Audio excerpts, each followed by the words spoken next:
હું રામદેવભાઈ મેરુભાઈ ચાવડા, ગામ વડોદરા, દેવભૂમિ દ્વારકાના. અત્યારે અમે કાઠમાડુમાં, નેપાળના કાઠમાડુમાં સિટીમાં છીએ અત્યારે. આમ જો કે પરિસ્થિતિ બધી આમ સારી છે અત્યારે, કોઈ પોઝિશન એવું ખરાબ નથી ટૂંકમાં, કોઈ એવી કોઈ તકલીફ નથી. પણ અમારે બહાર નીકળવું હોય, કોઈ જગ્યાએ જવું હોય તો એની કોઈ સેફટી નથી અત્યારે.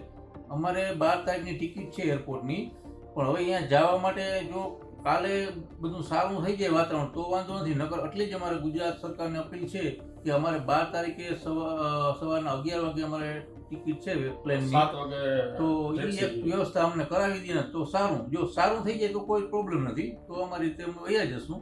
બાકી અત્યારે ઓલું કોઈ અત્યારે અહીંયા કોઈ તકલીફ નથી. અમે હોટલમાં સેફ છીએ એકદમ સેફ છે, વ્યવસ્થિત છે. બાકી આમ કોઈ તકલીફ નથી. બાકી બહારના બીજા પ્રોબ્લેમ નહીં, એમ કોઈ નહીં જતું.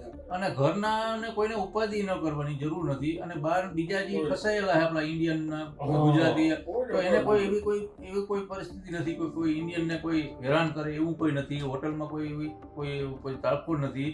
બધા વ્યવસ્થિત સેફ છે અત્યારે. એમ કોઈ પણ અહીંયા છે ઇન્ડિયા વાળા છે કે બહાર ના, કોઈને કોઈ પ્રોબ્લેમ છે જ નહીં અત્યારે. કોઈ પ્રોબ્લેમ નથી, કોઈ જાતની તકલીફ નથી. બાકી એક અમારે જાવું છે હવે ઘરે બધેને. આ બધું ઘર પણ આ તો શું છે, હવે અત્યારે નીકળાય એમ નથી. 12 કર્ફ્યુ લાગી છે.